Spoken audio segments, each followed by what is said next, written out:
Students કેમ છો બધા? ફાઇન. સારું, ચલો ચેપ્ટર નંબર 1 તરફ આપણે આગળ વધીએ.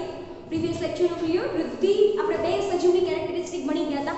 ફર્સ્ટ વન ઇઝ ધેટ વૃદ્ધિ અને સેકન્ડ વન કઈ છે? પ્રશ્ન. પ્રશ્નની અંદર પણ ક્લિયર થઈ ગયું. એક ફટાફટ ચલો રિવિઝન કરી લઈએ સાથે. જો પુખ્ત સજીવ પોતાના જેવો જ નવો સજીવ બનાવે, એક પુખ્ત સજીવ પોતાના જેવો જ નવો સજીવ બનાવે તો એને શું કહેવામાં આવે છે?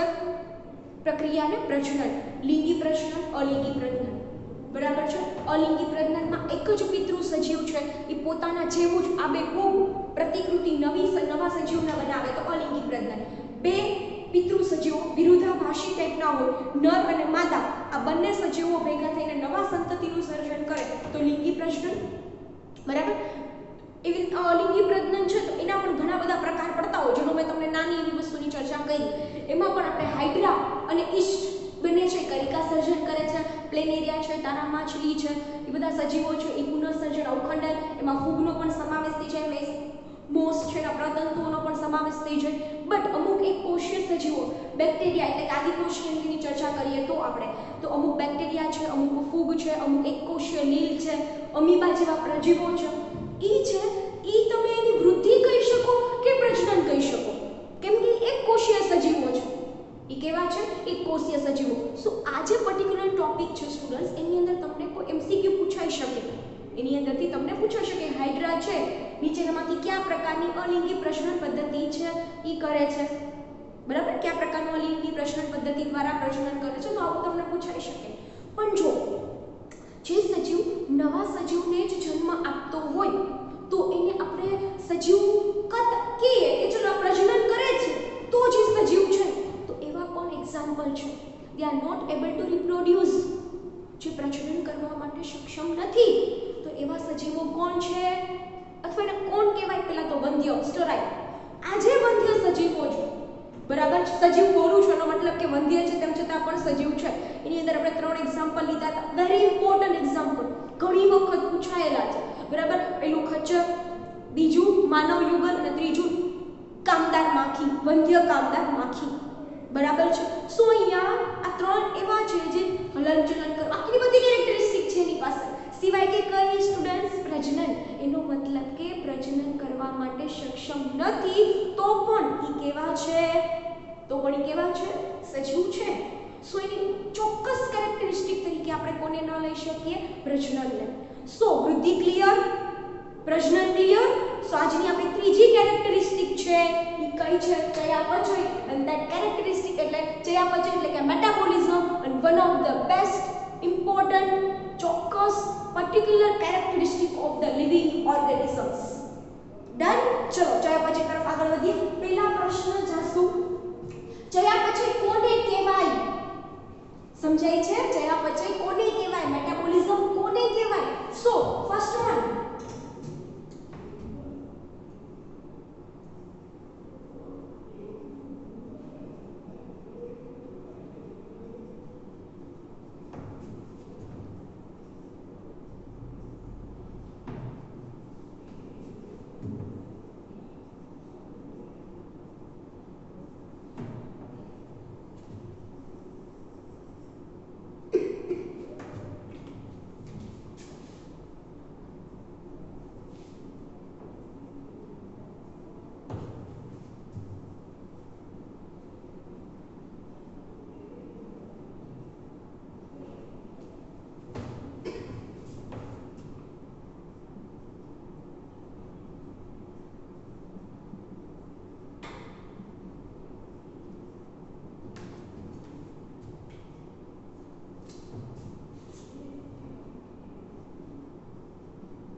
ચલો બંને સાથે સમજીએ. શું કહે છે કે આપણા શરીરની અંદર ઘણી બધી કેમિકલ રિએક્શન ચાલુ જ હોય. આપણા શરીરની અંદર ઘણા બધા જૈવ રાસાયણિક, તમે લોકો 8મું ચેપ્ટર ભણ્યા ને ત્યારે પણ તમને અહેસાસ થઈ ગયો હશે, ઓહો પણ આ તો બહુ અદ્ભુત છે કે જેની અંદર આપણે કેટલું ડીપમાં ગયા. એ કાંઈ છે જ નહીં, એ કાંઈ છે જ નહીં. એટલું ખૂબસૂરતીથી બધું તમારું આખું બાયોલોજી આપ્યું છે. એનું એક વસ્તુ અહીંયા સમજાવું કે આપણા શરીરની અંદર સતત ને સતત કન્ટિન્યુઅસલી બરાબર હજારો પ્રકારની શું ચાલતી હોય છે, જૈવ રાસાયણિક પ્રક્રિયાઓ ચાલતી જ હોય, સતત ચાલતી હોય છે ફ્રેન્ડ્સ. આ ઘણી બધી જૈવ રાસાયણિક પ્રક્રિયાઓ છે એને સંયુક્ત રીતે શું કહેવામાં આવે છે, ચયાપચય એટલે કે મેટાબોલિઝમ. બરાબર, એનો મતલબ એ થયો કે ચયાપચય પણ એક પ્રકારની કઈ પ્રક્રિયા છે, જૈવ રાસાયણિક પ્રક્રિયા જ છે. શું છે? જૈવ રાસાયણિક પ્રક્રિયા જ છે. સો અહીંયા શું કહે છે,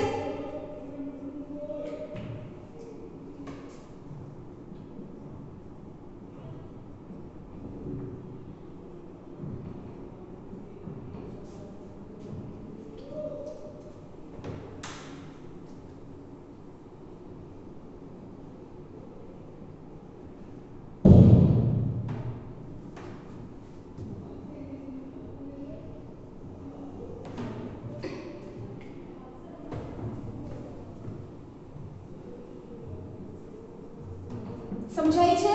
ત્રીજો પોઈન્ટ જોજો, માનવ શરીર. હું ખાલી માનવ શરીરની વાત નથી કરતી, ભલે મેં અહીંયા લખ્યું હોય, હું દરેક સજીવની વાત કરું છું. બરાબર, અહીંયા લખ્યું છે માનવ શરીર એટલે રહેવા દઉં છું, હું નથી કરતી. પણ તમારા લોકોને લખવું હોય માનવ શરીર બાજુ કે દરેક સજીવ છે એ બરાબર અનેક પ્રકારના રસાયણોની જ નીપજ છે. એનો મતલબ કે તમને કોઈ પૂછે કે હ્યુમન બીંગ કે કોઈ પણ સજીવ શેનો બનેલો છે, સો તમે તરત આન્સર આપશો કોષનો.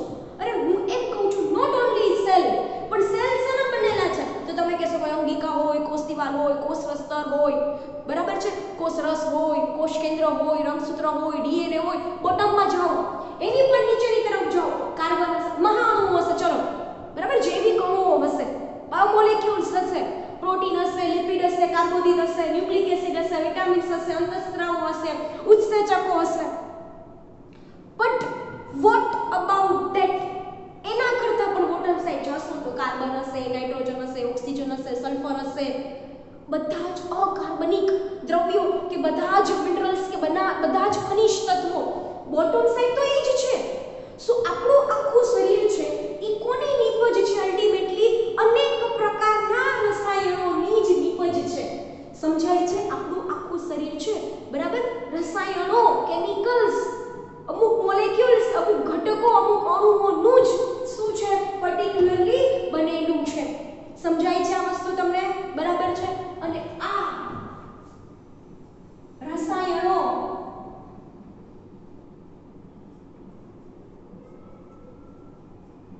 એકબીજા સાથે પ્રક્રિયાઓ કરી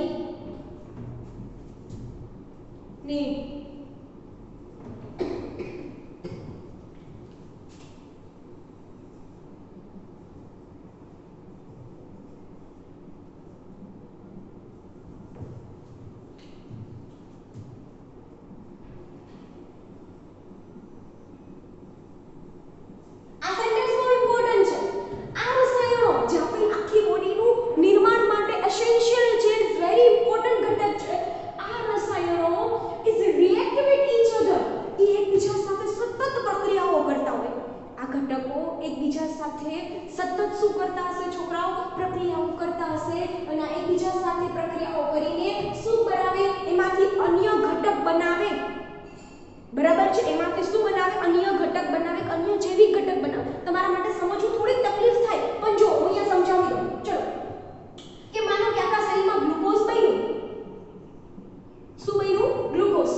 બરાબર. Complex molecule converted into simple molecule this process is known as a digestion.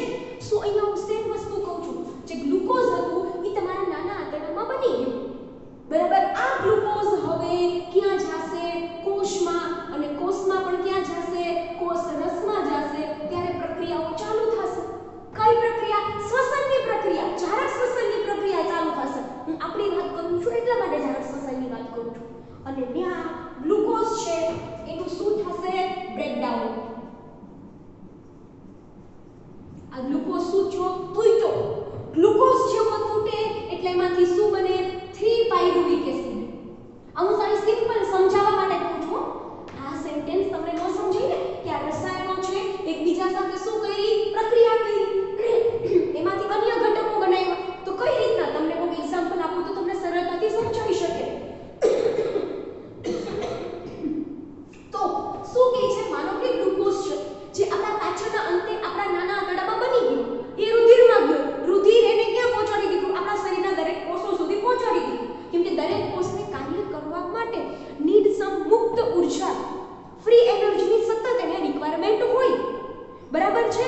સો આ ગ્લુકોઝ છે એ બ્રેકડાઉન થશે અને શેમાં કન્વર્ટ થશે? પાયરુવિક એસિડમાં. જ્યારે આપણે ચેપ્ટર નંબર 9 ભણશું ત્યારે હું તમને સમજાવીશ. ગ્લુકોઝ મોનોસેકેરાઇડ છે જે 6 કાર્બનનો બનેલો છે. કેટલા કાર્બનનો બનેલો છે? 6 carbon. Pyruvic acid is also one kind of શું કહેવાય? Final product of the glucose. પણ એ કેટલા કાર્બનની બનેલી છે? 3 કાર્બનની. એક ઘટકમાંથી શું બન્યું? બીજું ઘટક બન્યું. અને આ આપણે સિમ્પલ પ્રોસેસ 10 સ્ટેપ થશે. ગ્લુકોઝને પાયરુવિક એસિડમાં પહોંચવા માટે કેટલા સ્ટેપ વચ્ચે આવશે? 10 step. 10 step in between glucose to pyruvic acid. સમજાય છે? તો મારો કહેવાનો મતલબ છે એક ઘટક તૂટ્યું, એક ઘટક બન્યું. એક ઘટક પાછું બન્યું, એ પાછું તૂટશે, નવા ઘટકો બનશે. આમ એક રસાયણ છે એ બીજા રસાયણ સાથે આંતર પ્રક્રિયા કરે અને નવા ઘટકનું નિર્માણ કરે. એ ઘટક પાછો અન્ય સાથે પ્રક્રિયાઓ કરે અને નવા ઘટક બનાવે. તો આમ એક ઘટક બનવાની, એક ઘટક તૂટવાની જે સતત પ્રક્રિયાઓ આપણા શરીરમાં ચાલુ છે એ કઈ પ્રક્રિયા? ચયાપચય. સમજાઈ ગયું? એ કઈ પ્રક્રિયા કહેવાય? એને ચયાપચય. છે ને એકદમ ઈઝી. હવે સમજાઈ ગયું? આમાં તમને એક એક્ઝામ્પલ આપ્યું. તમે આ એક્ઝામ્પલને ભૂલીને બીજું એમિનો એસિડ્સ. શું છે? Amino acids. એક એમિનો એસિડ છે એ બીજા એમિનો એસિડ સાથે જોડાય તો ચેન ઓફ એમિનો એસિડ્સ બનશે. વચ્ચે પેપ્ટાઇડ બંધ હશે. એક amino acids binded with the another amino acid with the peptide bond. Dipeptide બને, પોલીપેપ્ટાઇડ બને અને એક ટાઈમ આવશે પ્રોટીનની શૃંખલા બની. તો અહીંયા કેવું થયું? એક રસાયણ બીજા સાથે જોડાઈને અન્ય ઘટકનું નિર્માણ કર્યું. અને કોઈ પણ કારણસર માનો કે પ્રોટીન છે બ્રેકડાઉન થયું તો એમાંથી નંબર ઓફ એમિનો એસિડ્સ બનશે. બરાબર. આમ જટિલથી સરળ અને સરળ ભેગા થઈને કોમ્પ્લેક્સ મોલેક્યુલ પણ બનાવી શકે. આમ સતત આપણા શરીરમાં આવી પ્રક્રિયાઓ ચાલુ જ હોય છે. અને આ જ પ્રક્રિયા, આ જૈવ રાસાયણિક પ્રક્રિયા એટલે કોણ થાય? મેટાબોલિઝમ. એટલે કે શું થાય? ચયાપચય. છે એકદમ ઈઝી. અને દરેક સજીવ ચયાપચય કરે અને કરે જ. બરાબર. ચાહે એક કોષી સજીવ હોય કે ચાહે બહુકોષી સજીવ, ચાહે એ વનસ્પતિ હોય, ચાહે પ્રાણી હોય, ચાહે ફૂગ હોય કે ચાહે એ સૂક્ષ્મ સજીવ હોય, દરેક સજીવની અંદર આવી જૈવ રાસાયણિક પ્રક્રિયાઓ ચાલ્યા જ કરતી હોય. અને આવી હજારો જૈવ રાસાયણિક પ્રક્રિયાઓ ચાલતી હોય. Is very important.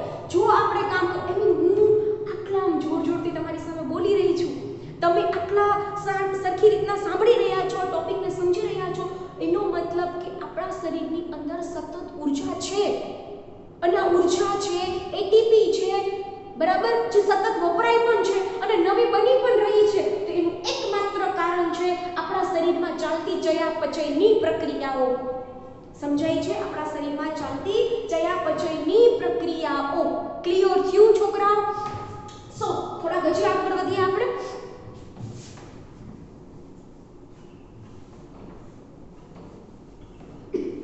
ચલો, મેં તમને બે સેન્ટેન્સ કહી દીધા જે તમારા માટે અહીંયા લખું છું.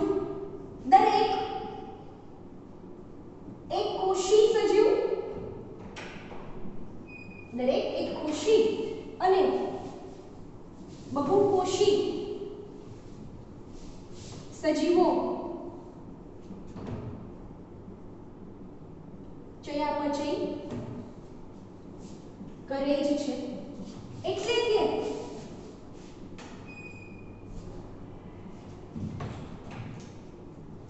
વનસ્પતિ,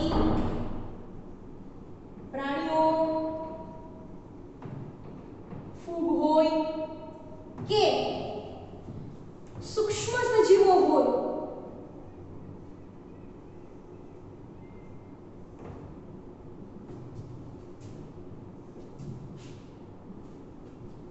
બરાબર?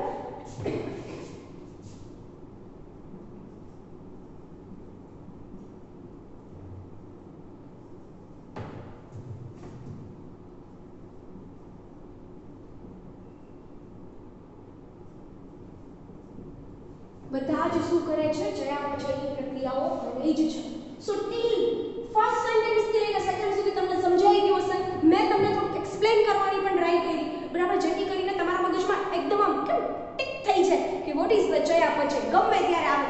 શું કામ હું આટલો બધો સમય ફાળવું છું એ હું તમને કહી દઉં કે મેં ખુદ એટલું બધું જોયું છે. ગમે એટલી વાર સમજાવીએ ને ચયાપચય પૂછાય સૌથી વધારે ચયાપચય, તેમ છતાં પણ કંઈક ને કંઈક કામ ખોટું લખીને આવતા હોય, કાં મગજમાં બેસતું નથી હોતું, પણ એવું નહીં કરીએ આપણે, બરાબર? ભલે થોડોક સમય જોઈ પણ મસ્ત રીતના આપણે ચયાપચયને કરી નાખીએ. બીજી વસ્તુ શું કહે છે? જો નિર્જીવમાં ચયાપચય થતી નથી, નિર્જીવમાં ચયાપચય થતી નથી, પણ માનો કે તમારે આવી ચયાપચયની પ્રક્રિયા છે, બરાબર, એ જોવી છે, એનો સ્ટડી કરવો છે, તો કોષની બહાર તમે એને કહી શકો દેહની બહાર, ટેસ્ટ ટ્યુબમાં ચયાપચયની પ્રક્રિયા છે જોઈ શકાય છે. અહીંયા તે સજીવ કે નિર્જીવ નથી. તમારી ટેક્સ્ટબુકની લાઈનમાં જાઉં છું, બરાબર? તે સજીવ કે નિર્જીવ છે અથવા તેની અંદર એવી પ્રક્રિયા થઈ છે એવું ન કહી શકીએ, પરંતુ એમ કહી શકીએ ત્યાં એક જૈવિક પ્રક્રિયા થઈ રહી છે. ટેસ્ટ ટ્યુબની અંદર કઈ પ્રક્રિયા થઈ રહી છે? જૈવિક પ્રક્રિયા થઈ રહી છે. જે કેવી પ્રક્રિયા થઈ રહી છે? જૈવિક પ્રક્રિયા થઈ રહી છે, જે દરેક સજીવની લાક્ષણિકતા છે.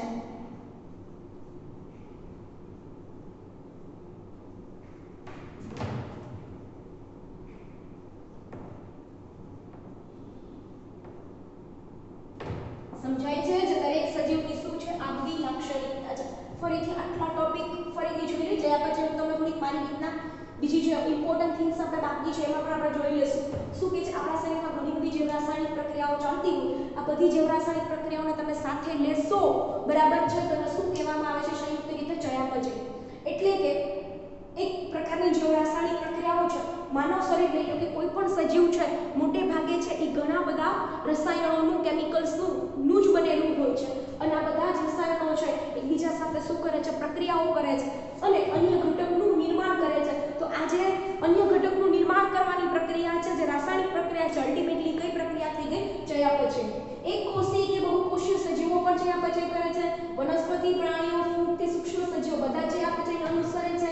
નિર્જીવ ચયાપચય કરતા નથી. તો તમારે આ પ્રક્રિયાને ઓબ્ઝર્વેશન કરવું હોય તો ઇન વિટ્રો કન્ડિશનની અંદર, ટેસ્ટ ટ્યુબની અંદર તમે આ પ્રક્રિયાને જોઈ શકો છો. કોષની બહાર કે દેહની બહાર, મેં તમને હમણાં કીધું ને, glucose converted into pyruvic acid, may be pyruvic acid converted into lactic acid, either in 38 ATP. તો આ બધી પ્રક્રિયાઓ ક્યાં ચાલુ છે? કોષની અંદર. ક્યાં ચાલુ છે? કોષની અંદર. તો હું કોષની બહારની વાત કરું કે કોઈ દેહની બહારની વાત કરું, આપણું જે તંત્ર છે એની બહારની વાત કરીએ તો ટેસ્ટ ટ્યુબની અંદર પણ તમે આ ચયાપચયની પ્રક્રિયાને જોઈ શકો છો. તો એ પ્રક્રિયા જોઈને તમે એમ ન કહી શકો કે જો આ નિર્જીવ છે તેમ છતાં પણ એ શું કરે છે? ચયાપચય. અહીંયા ઈ ચયાપચય પ્રક્રિયા નિર્જીવ કે સજીવને લગતી નથી, પણ ઈ ત્યાં કઈ પ્રક્રિયા ચાલુ છે? જૈવિક પ્રક્રિયા ચાલુ છે. કોઈ જીવંત સજીવને જીવંત રાખવા માટેની પ્રક્રિયા ચાલુ છે, બરાબર છે? જે પ્રક્રિયા છે એ દરેક સજીવની શું છે? એક આગવી કેરેક્ટરિસ્ટિક સમજાઈ ગયું તમને આટલી વસ્તુ જે મેં અહીંયા તમને ચયાપચય વિશે કીધી. થોડીક વસ્તુ છે બરાબર જે ચયાપચયને લગતી બહુ ઇમ્પોર્ટન્ટ છે એની તરફ આપણે આગળ વધીએ.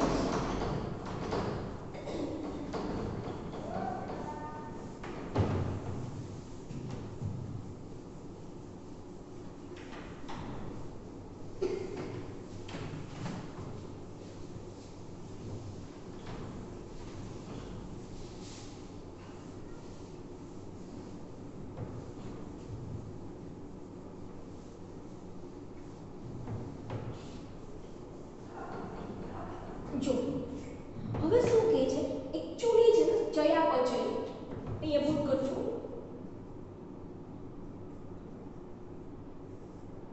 આ એક એવી બાયોકેમિકલ રિએક્શન છે જેની અંદર પણ બે રિએક્શન ચાલુ છે. ક્યાં બે રિએક્શન ચાલુ છે તો એ તમે સંધિ છૂટી પાડો ચય અને અપચય.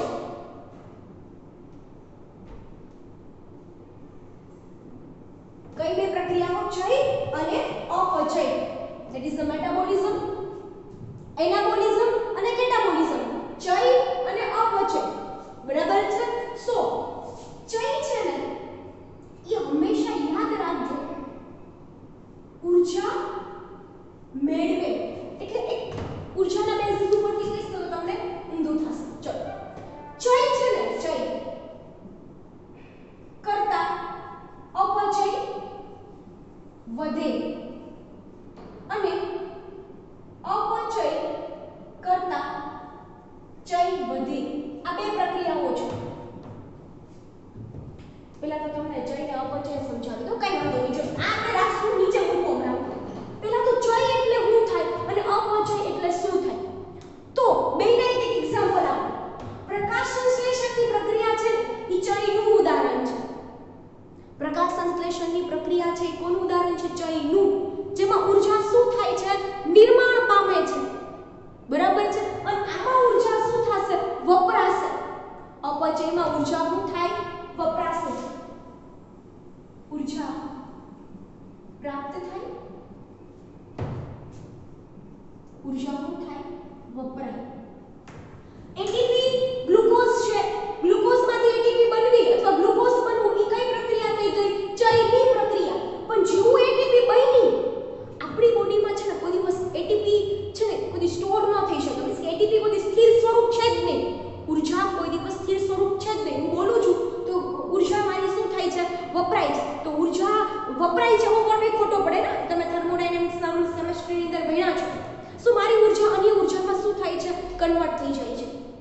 મારી જે બોલું છું અત્યારે એટલે મારી એટીપી જે મોલેક્યુલ્સ વપરાય છે બરાબર છે. સો એ બીજામાં ઊર્જાના સ્વરૂપમાં શું થાય છે કન્વર્ટ થાય છે.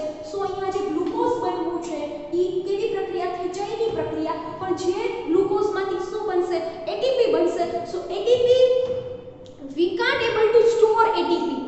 એટીપી બની તરત વપરાઈ ગઈ. સમજાવ એક ગ્લુકોઝના મોલેક્યુલમાંથી ટોટલ 38 એટીપી બને. જો કે આપણે થોડું પછી ચર્ચા કરશું કે બે એટીપી છે એ વચ્ચે વપરાઈ જતી હોય એકચ્યુઅલી 36 જ બનતી હોય પણ આપણે એની ચર્ચા અત્યારે નથી કરતા. આપણે 38 રાખીએ. તમે આવું પહેલેથી ભણતા આવ્યા છો એટલા માટે. તો 38 એટીપી ક્વિક વપરાય છે અને નો વપરાય તો નો વ્યય થઈ જાય. સમજાય છે હું શું કહું છું? સો જ્યારે સ્ટોર થયેલો ગ્લુકોઝ છે ને અથવા સ્ટોર થયેલી ચરબી લિપિડ મેદ એ બહુ ઇમ્પોર્ટન્ટ છે. તો એ કઈ પ્રક્રિયા થઈ ચય અને આ કઈ પ્રક્રિયા થઈ ગઈ અપચય. સમજાય છે કે નથી સમજાતું બરાબર? હવે શું કહે છે સમજો. ચય છે ને એ વધે એટલે શું થાય વૃદ્ધિ. ચય વધે એટલે શું થાય વૃદ્ધિ. કેમ કે તમારી પાસે સ્ટોરેજ એનર્જી વધે. સમજાય છે? સ્ટોરેજ એનર્જી વધે તો શું થાય વૃદ્ધિ. અને જ્યારે અપચય વધે શું થાય અપચય વધે ત્યારે શું થાય વૃદ્ધત્વ અથવા તમે એને જીર્ણતા કહી શકો અથવા તમે એને ઘસારો પણ કહી શકો. ડાયરેક્ટ એવું કોઈ દી નહીં થાય કે ચય અચાનક જ રાતોરાત ઘટી ગયું બરાબર અને એની જગ્યાએ અપચય વધી ગયું અને અપચય અચાનક જ શું થઈ ગયું ઘટી ગયું અને ચય વધી ગયું. It's not possible. આપણા લાઈફના જેવી રીતના અલગ અલગ તબક્કાઓમાંથી પસાર થાશું એમ આ પ્રોસેસમાં પણ શું થતો જશે, ફેરફાર થતો જશે. તો શરૂઆતમાં જોજો આપણે જઈમાં ત્યાં આપણું શરીર વૃદ્ધિ પામતું હોય એનો મતલબ એમ થાય કે નાવ ચય ઇઝ ગ્રેટર ધેન અપચય. ત્યારે હંમેશા આમ જોવા જઈએ તો વૃદ્ધિ ચયાપચયની ફલશ્રુતિ છે. આવો કોઈ એમસીક્યુ પૂછાય જાય કે ચયાપચયની ફલશ્રુતિ કોણ છે, તો કોણ આવે, વૃદ્ધિ. બરાબર છે. પણ જ્યારે અપચય ઇઝ ગ્રેટર ધેન ચય, ધીમે ધીમે ધીમે ધીમે ધીમે આપણા અંગો છે બરાબર એની અંદર શું થાય, ઉર્જા છે એ બનવાની કેપેબિલિટી ઘટતી જાય ઘટતી જાય ઘટતી જાય, ઉંમર વધતી જાય, આપણા અંગો છે એ ઘસારો અનુભવે. બરાબર છે. અને ત્યારે ફાઇનલી અપચય ઇઝ ગ્રેટર ધેન ચય, અપચય કરતા ચય વધે અને ત્યારે શું આવે, વૃદ્ધત્વ એટલે કે જીર્ણતા. અને આપણા બધા જ અંગો ધીમે ધીમે ધીમે ધીમે કરીને શું અનુભવે, ઘસારો. બહુ અત્યારે આપણું ફૂડ ઉર્જા જો આવ્યું ને ઉર્જા સાથે રિલેટેડ કે આપણો લાઈફ સ્પાન કેવો છે, આપણી જીવન અવધિ આપણે કેટલું જીવશું એ આપણા ખોરાક ઉપર ડિપેન્ડ છે. કેમ કે ખોરાક છે એના સાથે રિલેટેડ કોણ કરે છે, ચય. સમજાણું? બાકી વધારે ડિસ્કશન ચયાપચયનું સેમ સ્ટોરી કરશું ક્યારે, તમારા ચેપ્ટર નંબર 9 ની અંદર. ત્યારે આપણે થોડુંક વધારે ડિટેલમાં જોઈશું, ત્યારે આપણે સમજશું જટિલ ઘટકોમાંથી સરળ બને અને સરળ ઘટકોમાંથી જટિલ ઘટકો બને. પણ તમને કદાચ કોઈ પૂછી નાખે તો ચયનું ઉદાહરણ કોણ મૂકજો, પ્રકાશ સંશ્લેષણ વનસ્પતિ શું બનાવે છે, કાર્બોદિત બનાવે છે. સો ઉર્જા એમાં બનશે. So that is the Chai process. And what about the શ્વસન? શ્વસનની પ્રક્રિયામાં 38 ATP જેવી બની ATP તરત જ વપરાઈ ગઈ. સો જે ઉર્જા બની તરત વપરાઈ ગઈ તો એ તો ગઈ ભાઈ, હવે આવવાની નથી. બરાબર. તો એ કઈ પ્રક્રિયા થઈ, અપચય. So that is the whole story about the ચયાપચય.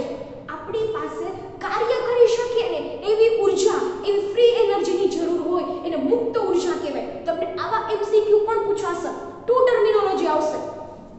મુક્ત ઉર્જા બરાબર, કે લખવું હોય તો લખીને પણ નાખજો કે આપણે જે કાર્ય કરવા માટે જે ઉર્જાની જરૂર પડે, જે ફ્રી એનર્જીની જરૂર પડે એ કઈ, મુક્ત ઉર્જા.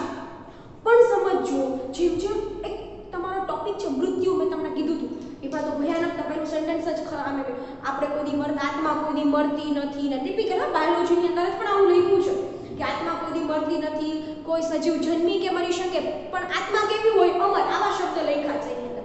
આપણે એની અંદર નથી જવાનું, પણ સમજવાનું છે કે વ્યક્તિ પાસે જ્યાં સુધી ફ્રી એનર્જી છે એનું પ્રમાણ વધુ, એનો મતલબ કે તેની અંદર ચય વધુ.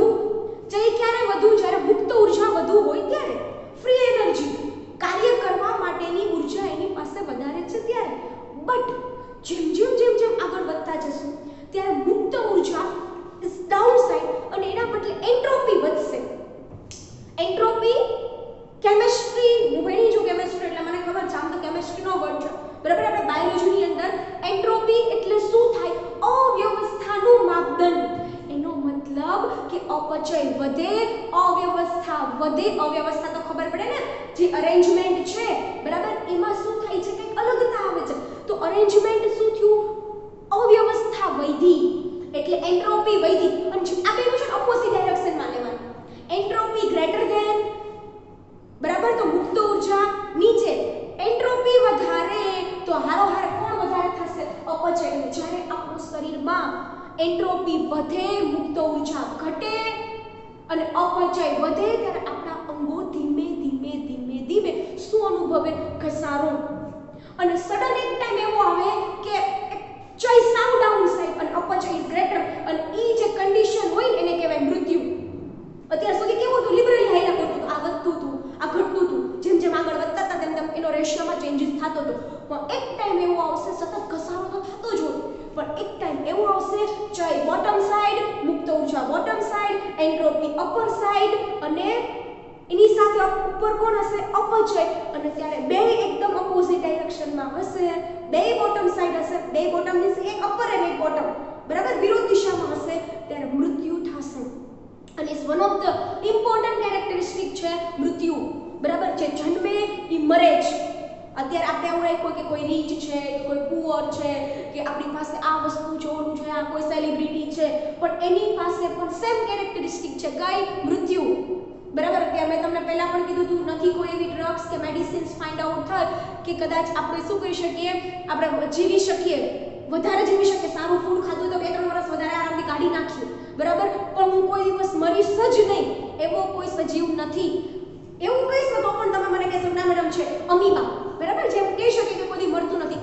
કેમ કે આ સજીવ છે ભાઈ અમીબા, એમાંથી 2 અમીબા બની ગયા, તો આ બેમાં તો નવા બાળ સજીવો બની ગયા. તો આપણે કહી શકીએ કે ઘણા પૂછવા મને કે મેડમ આ પિતૃ અમીબા ક્યાં ગયો? અરે ભાઈ પિતૃ અમીબામાંથી તો આ બે બન્યા, બરાબર? સો આ એક પ્રજીવની કેરેક્ટરિસ્ટિક છે જેની ચર્ચા નહીં કરીએ, પણ હું બહુકોષીય સજીવોની ચર્ચા કરી રહી છું અહીંયા મોટે ભાગે, બરાબર? કે જેની પાસે અમરત્વ હોતું નથી. So that is the whole story about the ચયાપચય. સો નેક્સ્ટ લેક્ચરની અંદર આપણે ચર્ચા કરશું, બરાબર? સો આ એક સજીવની one of the important characteristic તમે ચયાપચયને કહી શકો.